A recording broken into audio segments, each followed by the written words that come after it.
जय हिंद सभी को। इस वीडियो से आज मैं अब एक नई सीरीज की शुरुआत करने जा रही हूँ इस चैनल पर, वीमेन इन स्पोर्ट्स। जितनी फीमेल महिलाएं जिन्होंने स्पोर्ट्स में बहुत नाम रोशन करा है इंडिया का और बहुत सारे मेडल्स लेकर आई हैं, जिन्होंने इस देश की बेटियों को, इस देश के बच्चों को मोटिवेट करा है कि वो स्पोर्ट्स लें और स्पोर्ट्स में अपना करियर बनाएं। तो आज ये पहला पार्ट है। तो पहले पार्ट की शुरुआत मैं करने जा रही हूँ पीटी उषा से। पीटी उषा मेरा बचपन का एक इंस्पिरेशन रही है, जिन्होंने मुझे भी इंस्पायर करा है, क्योंकि हर एक घर में ये चीज बोली जाती थी कि अगर रनिंग करनी है तो पीटी उषा की तरह करो। तो वो मेरे लिए हमेशा एक इंस्पिरेशन रही है कि मैं उनकी तरह बनूं।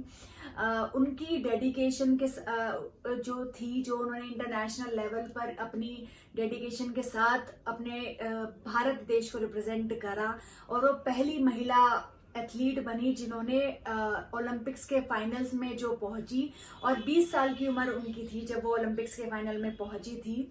उसके बाद वो आईओए, इंडियन ओलंपिक एसोसिएशन की वो प्रेसिडेंट बनी, वो भी विदाउट एनी ओपोजिशन, बिना किसी अपोज के वो प्रेसिडेंट बनी। उनके बहुत सारे अचीवमेंट रहे हैं। पद्मश्री अवार्डी वो रह चुकी हैं, अर्जुन अवार्डी वो रह चुकी हैं। उनकी लाइफ की जो जर्नी है और जो उनको अवार्ड्स वगैरह मिले हैं वो आज हम इस वीडियो के माध्यम से डिस्कस करेंगे। पीटी उषा को पयोली एक्सप्रेस के नाम से जाना जाता है क्योंकि वो पयोली की रहने वाली हैं। गोल्डन गर्ल के नाम से उनको जाना जाता है क्योंकि उन्होंने बहुत सारे गोल्ड मेडल इंडिया को दिए हुए हैं। उनको queen of Indian track and field के नाम से भी जाना जाता है क्योंकि उन्होंने ट्रैक एंड फील्ड में बहुत सारे अचीवमेंट करे हैं, इसीलिए वो उसकी रानी है। पद्मश्री 1985 में उनको मिल चुका है। Padmashri 4th highest civilian award है जो कि उनको गवर्नमेंट ऑफ इंडिया ने दिया है। वो करंटली मेंबर ऑफ पार्लियामेंट हैं, राज्यसभा की वो मेंबर हैं।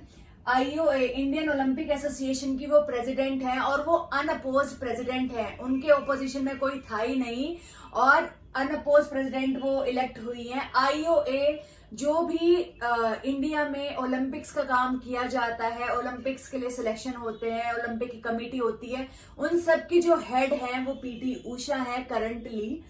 First nominated MP in history to become the vice chairperson.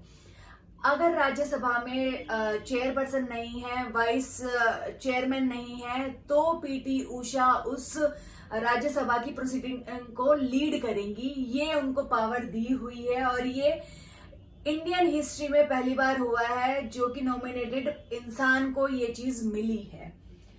4 Asian gold medal वो जीत चुकी हैं, 7 एशियन सिल्वर मेडल वो जीत चुकी हैं। अब हम बात करते हैं पीटी उषा की जर्नी के बारे में कि उनकी जर्नी कितनी इंस्पायरिंग रही, कितनी ज्यादा डिफिकल्टीज फेस करने के बाद उन्होंने अपनी लाइफ में बहुत सारे अचीवमेंट करे। जब वो 4th क्लास में थी तो जिस स्कूल में वो पढ़ती थी वहां के स्पोर्ट्स टीचर ने पीटी उषा को मोटिवेट करा कि वो मेहनत करें और अपनी डिस्ट्रिक्ट चैंपियन को रेस में हराएं। पीटी उषा की डिस्ट्रिक्ट चैंपियन उन्हीं के स्कूल में पढ़ती थी, तो पीटी उषा ने बहुत मेहनत करने के बाद अपनी जो डिस्ट्रिक्ट चैंपियन थी उसको हराया और वो खुद डिस्ट्रिक्ट चैंपियन बनी। 1977 में जब एक प्राइज डिस्ट्रीब्यूशन सेरेमनी में ओएम नाम्बियर जो कि उनके कोच रहे हैं बाद तक, उन्होंने पीटी उषा को देखा और उन्होंने एक इंटरव्यू में ये चीज बोली कि पीटी उषा जब चलकर आ रही थी तो जो उनकी पतली बॉडी थी और उनका फास्ट मूविंग स्टाइल था, वो उससे मुझे ये चीज लगी कि पीटी उषा आगे चल के एक बहुत अच्छी स्प्रिंटर बन सकती हैं। 1979 में जब नेशनल गेम्स हुए, नेशनल गेम्स साल में एक ही बार होते हैं और जितने भी सिलेक्टेड बच्चे हैं हर एक डिस्ट्रिक्ट के, हर एक स्टेट के, वो इन गेम्स में पार्टिसिपेट करते हैं। तो पीटी उषा ने भी पार्टिसिपेट करा और उन्होंने इस नेशनल गेम्स में बहुत सारे मेडल्स जीते, बहुत सारे मेडल्स उन्होंने जीते। उनकी फॉर्म बहुत अच्छी स्टार्ट हो गई थी और 1979 से ही उनकी जो जर्नी थी, रनिंग जर्नी, वो स्टार्ट हो गई। 1981 में उन्होंने नेशनल रिकॉर्ड ब्रेक करा। इंडिया का जो नेशनल रिकॉर्ड है 100 मीटर का, 200 मीटर का, उन्होंने 1981 में नेशनल रिकॉर्ड बनाया। 100 मीटर उन्होंने करी थी 11.6 सेकेंड और 200 मीटर उन्होंने करी थी 24.8 सेकंड। मैं आप लोगों से ये चीज बोलना चाहती हूँ कि आप लोग भी 100-200 मीटर करना, और अपना जो टाइम आपका लोगों का आएगा तो कमेंट करके मुझे बताना कि आप लोगों ने 100 मीटर और 200 मीटर कितने सेकंड्स में करी। तो पीटी उषा ने ये नेशनल रिकॉर्ड बनाया। उसके बाद पीटी उषा ने बहुत बार अपना ही रिकॉर्ड ब्रेक करा, और उनका ये कहना था कि मेरा कंपटीशन कोई और नहीं था, मेरा कंपटीशन मैं खुद थी, मेरी फॉर्म थी कि मैं चाहती थी कि मैं अपनी बेस्ट से बेस्ट फॉर्म दे सकूं हर एक जो इवेंट होता है उसमें, और मैं अपने आप से ही कंपटीशन करती थी, मेरा कोई और कंपटीशन था ही नहीं। उसके बाद 1982 में जब न्यू दिल्ली एशियन गेम्स हुए, उसमें पीटी उषा ने 100 मीटर में सिल्वर, 200 मीटर में सिल्वर जीता। और उसके बाद पीटी उषा को ये चीज रियलाइज हुई कि कहीं ना कहीं उनको अपना इवेंट शिफ्ट करना पड़ेगा, क्योंकि 100-200 मीटर में उनकी जो परफॉर्मेंस थी वो उतनी ही थी, वो इम्प्रूव नहीं कर पा रही थी। तो उसके बाद उन्होंने अपना जो इंटरेस्ट है वो शिफ्ट करा 400 मीटर हर्डल्स में। 400 मीटर हर्डल्स में अपना इंटरेस्ट शिफ्ट करने के बाद जब 1984 के लॉस एंजलिस ओलंपिक्स हुए तो पीटी उषा ने 400 मीटर हर्डल्स में पार्टिसिपेट करा।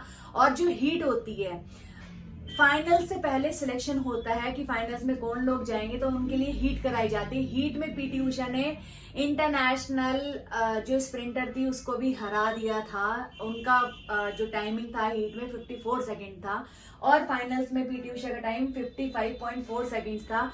और ये 1 सेकंड के 100वें पार्ट से, आप सोच सकते हो 1 सेकंड ऐसे ही चला गया। उसके 100वें पार्ट से पीटी उषा ब्रॉन्ज मेडल हार गई थी, ये 4th आई थी। और ये बोलती हैं कि उस टाइम पे मेरी जो स्टार्ट थी वो उतनी अच्छी नहीं हुई थी, और कहीं ना कहीं मेरी न्यूट्रिशन वैल्यू भी उतनी अच्छी नहीं थी, मुझे प्रॉपर डाइट नहीं मिली, जिसकी वजह से मुझे ओलंपिक का मेडल 1 सेकंड के 100वें पार्ट से नहीं मिला। उसके बाद इन्होंने 1986 में बहुत मेहनत करी। मेहनत करने के बाद 4 गोल्ड इन्होंने 1986 में जीते, और 1 सिल्वर मेडल इन्होंने एशियन गेम्स में जीता। इन्होंने इतनी सारी जो अचीवमेंट है वो अपनी लाइफ में करे विदाउट एनी प्रोफेशनल ट्रेनिंग। वो खुद ये चीज बोलती हैं कि अगर कहीं ना कहीं दूसरे जो हम ओलंपियंस थे उनको हम देखते तो हमें बहुत बुरा लगता था कि उनके पास इतनी सारी फैसिलिटीज हैं और हमारे पास कोई भी फैसिलिटीज नहीं थी। हमें दुख होता था कि हमारे पास जो बेसिक फैसिलिटीज है, ट्रेनिंग की फैसिलिटीज, वो भी हमारे पास नहीं थी। कहीं ना कहीं उसी की वजह से ओलंपिक का जो एक सपना था वो टूट गया, और अब वो केरला में अपने गांव में ही उनका एक ट्रैक बना हुआ है, एक एकेडमी है जो कि वो चलाती है। और आसपास के जो बच्चे हैं, जब सिलेक्शन होता है तो ऐसा सिलेक्शन किया जाता है जैसे किसी कॉलेज में सिलेक्शन हो रहा है। इतने सारे बच्चे पीटी उषा की एकेडमी में आते हैं, क्योंकि कुछ ही लिमिटेड सीट्स होती हैं हर साल। वो बहुत मेहनत कराती हैं उन बच्चों को, और वो ट्रेन कर रही हैं बच्चे कि कहीं ना कहीं ओलंपिक्स में हमारा मेडल आ सके। ओलंपिक्स में मेडल आना एक सपना होता है स्पोर्ट्स पर्सन का, और वो स्पोर्ट्स पर्सन उसकी पूरी लाइफ चली जाती है उस सपने के पीछे भागते भागते। तो पीटी उषा का भी यही सपना है कि कोई ना कोई बच्चा उनकी एकेडमी से एक मेडल लेकर आ सके ओलंपिक्स में। ये उनकी जर्नी रही है, ये सिर्फ मैंने आपको बता दिया, पर जो जर्नी उन्होंने फेस करी है, एक्चुअल जर्नी, वो कहीं ना कहीं और डिफिकल्टी से भरी हुई थी, क्योंकि इंसान हर एक चीज शेयर नहीं करता। उनके इंटरव्यूज से, उनके विकिपीडिया से जो मुझे इन्फॉर्मेशन मिली मैंने आप लोगों के साथ शेयर करी। Thank you so much guys for watching my video.